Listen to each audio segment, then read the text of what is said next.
रविवार का दिन था और सुबह के 11 बज चुके थे, लेकिन आज दोनों भाई अनुज और प्रदीप घर पर ही थे। दोनों की पत्नियां मानसी और विधि रसोई में बर्तनों को पटकती हुई काम कर रही थीं, जबकि बच्चे मुंह फुलाए अपने अपने कमरों में बैठे हुए थे। आज सबका बाहर घूमने का प्रोग्राम था। सब लोग रिजॉर्ट जाने वाले थे, फिर दिन भर वहां मस्ती करने का प्रोग्राम था। लेकिन जब से सुना है कि प्रदीप और अनुज की छोटी बहन वंशिका घर आ रही है, बस तब से सबके मुंह फूल गए थे। दोनों भाई आपस में बातें कर ही रहे थे कि उनकी बातें सुनकर विधि रसोई में अपनी जेठानी मानसी के पास गई और उससे बोली, पूरा मूड ऑफ हो गया भाभी, अच्छा खासा प्रोग्राम बना था घूमने का, लेकिन वंशिका को भी आज ही आना था, उससे हमारी खुशी बिल्कुल बर्दाश्त नहीं होती है। ये सुनकर मानसी बोली, और नहीं तो क्या, उसे भी ज़रूर कहीं ना कहीं से खबर मिल ही गई होगी ना कि हमने अपनी पुश्तैनी ज़मीन बेच दी है, ज़रूर अपना हिस्सा लेने आ रही होगी। राम ही जाने, मैंने तो भैया को इनसे कहते सुना कि वंशिका आ रही है तो घर पर ही रहना, कोई ज़रूरी काम है उससे। पर आपकी बात सुनकर लग रहा है कि वो शायद इसलिए ही आ रही है, और नहीं तो क्या, आजकल तो घोर कलयुग है। पहले तो फिर भी बहनें प्रॉपर्टी में हिस्सा छोड़ देती थीं, लेकिन आजकल जैसे ही पिता की मृत्यु होती है मुंह फाड़ने लग जाती हैं। देख लेना, इसलिए ही आ रही होगी। पिछली बार तो बोल नहीं पाई होगी, आखिर बाबूजी ख़त्म ही हुए थे और रिश्तेदार सब यहीं तो थे, लेकिन अब तो अपना हिस्सा ज़रूर लेगी, मानसी ने कहा। पर एक बात समझ नहीं आई दीदी, भला उसे कैसे पता चला कि हमने प्रॉपर्टी बेच दी है? हमने तो ये काम बहुत ही चोरी छुपे किया था, उसे तो बिल्कुल भनक ही नहीं लगने दी थी।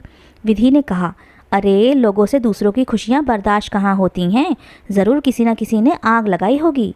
अब काम भी इतना चोरी छुपे गैर कानूनी तरीके से किया है, पता नहीं क्या होने वाला है। इसलिए देवर जी और ये दोनों परेशान हैं, देखते हैं अब आगे क्या होता है। अरे ज़्यादा से ज़्यादा क्या होगा, थोड़ा बहुत नाराज़ होगी, गुस्सा होगी और चिल्लाएगी, इसके अलावा वो क्या कर सकती है। दोनों देवरानी जेठानी रसोई में खड़ी खड़ी पंचायत कर ही रही थीं। इधर दोनों भाई भी थोड़े परेशान थे कि आखिर कैसे अपनी बहन वंशिका को संभालेंगे। अभी कुछ महीने पहले ही प्रदीप और अनुज के पिता की मृत्यु हुई थी। माँ तो बहुत पहले ही इस दुनिया से कूच कर चुकी थीं। पिता अपने पीछे अच्छी खासी संपत्ति छोड़कर गए थे। एक बड़ा सा घर था जिसमें दोनों भाई अपने परिवार के साथ रहते थे। काफ़ी सारे गहने थे और इसके अलावा एक पुश्तैनी ज़मीन भी थी। उनकी एक बेटी थी जिसका वंशिका नाम था और उसका विवाह हो चुका था। वो अपने पति और परिवार के साथ अपने ससुराल में बहुत खुश थी। पिता अपने अंतिम समय में वंशिका के पास ही थे, क्योंकि वो पूरी तरह से बिस्तर पर आ चुके थे।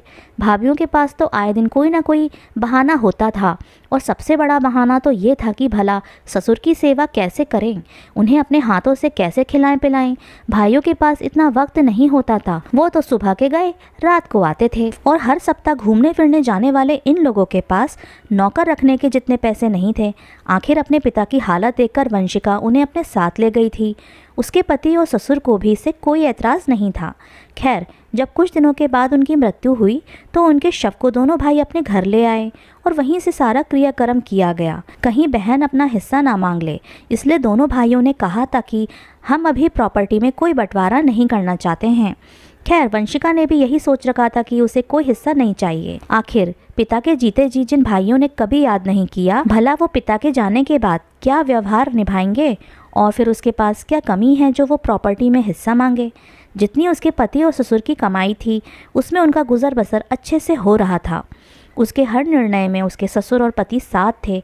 लेकिन अचानक ऐसा क्या हुआ कि वंशिका आज अपने मायके आ रही थी। थोड़ी देर के बाद अचानक बाहर से बड़े भैया के ज़ोर ज़ोर से बोलने की आवाज़ें आने लगीं। देखो वंशिका, तुम्हें प्रॉपर्टी में कोई हिस्सा नहीं मिलेगा, इसकी कोई उम्मीद मत करना। माता पिता की प्रॉपर्टी पर भाइयों का अधिकार ही होता है। आखिर उनके सारे कर्जे हम चुका रहे हैं, तो उनकी प्रॉपर्टी पर भी हमारा ही हक होगा। उनकी आवाज़ सुनकर सब लोग बाहर आ गए। ये क्या कह रहे हो भैया? पहली बात तो जहाँ तक मुझे याद है पापा के नाम पर कोई कर्जा नहीं था, और दूसरी बात अगर कोई कर्जा है भी तो मुझे बताइए, मैं भी बराबर योगदान दूंगी कर्जा चुकाने में, पर मैं अपना हिस्सा ज़रूर लूँगी। वंशिका ने कहा, अरे अब कौन सा कर्जा, सारे कर्जे तो हमने चुका दिए, तो अब क्या फ़ायदा है।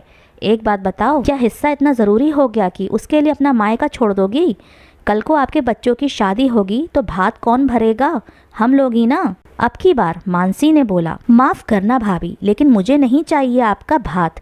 आप ही रखिए अपना भात, मैं अपने भात का बंदोबस्त खुद कर लूँगी।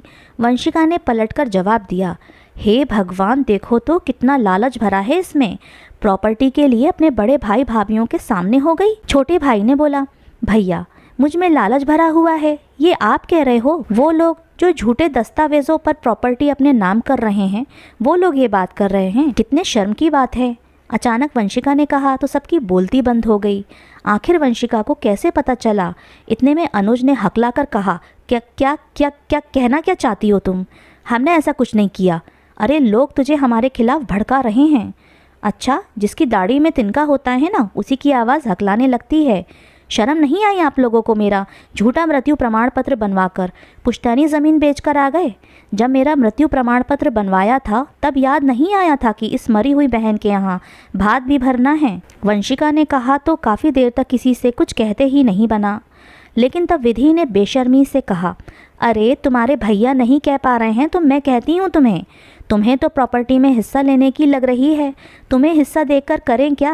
ये हिस्सा तो तुम्हारे साथ तुम्हारे ससुराल ही चला जाएगा ना। कल को तुम्हारे बच्चों की शादी होगी तो उसमें भात भरना पड़ेगा, तो उसका खर्चा अलग है। बस भाभी, बहुत बोल लिया आप लोगों ने।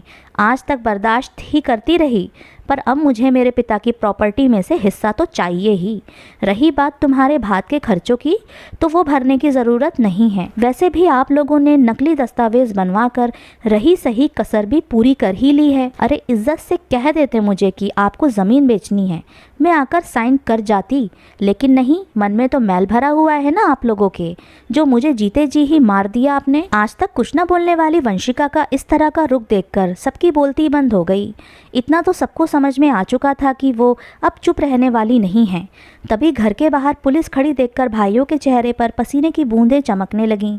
वंशिका, तूने पुलिस बुला ली? बहन, हम तेरे भाई हैं, थोड़ा हमारे बारे में तो सोच, लोग क्या कहेंगे? अनुज वंशिका के सामने हाथ जोड़ते हुए बोला, ये तो मेरा झूठा मृत्यु प्रमाण पत्र बनवाकर प्रॉपर्टी बेचने से पहले सोचना चाहिए था। तब क्या मैं तुम लोगों की बहन नहीं थी? रिश्तों को शर्मसार तो आप लोग कर रहे हो। याद रखिए, कुछ गलतियों की माफ़ी नहीं होती है। आखिर दोनों भाई भाभी वंशिका के पैरों में ही गिर पड़े। इतना तो वो लोग भी जानते थे कि अगर वंशिका ने कानून का सहारा लिया तो उसे हिस्सा तो बराबर का ही मिलेगा। साथ ही साथ इतना बड़ा फ्रॉड करने पर दोनों भाइयों को जेल तक हो सकती है। इसीलिए वो लोग अपने बच्चों की दुहाई देते हुए वंशिका से माफ़ी मांगने लगे। उस समय तो वंशिका ने कुछ नहीं कहा। आखिर इस फ्रॉड के कारण दोनों भाइयों को पुलिस पकड़कर ले ही गई। लेकिन 2 दिन के बाद जब भाभियां उसके ससुराल लाकर उसके पैरों में गिर पड़ीं, आखिर उन लोगों को इस तरह से गिड़गिड़ाते हुए देखकर अपने पति के कहने पर वंशिका ने अपनी शिकायत वापस ले ली। कुछ दिनों के बाद काफ़ी मन मुटाव के बाद वंशिका को उसका हिस्सा दे दिया गया। लेकिन अब बोलचाल व्यवहार पूरी तरह से ख़त्म था। लेकिन वंशिका को अब इससे कोई फ़र्क नहीं पड़ रहा था। तो दोस्तों, कैसी लगी आपको हमारी कहानी? हमें कमेंट सेक्शन में ज़रूर बताइएगा। और इसी तरह की अच्छी अच्छी कहानियाँ सुनने के लिए मेरे चैनल को सब्सक्राइब और शेयर ज़रूर कीजिए।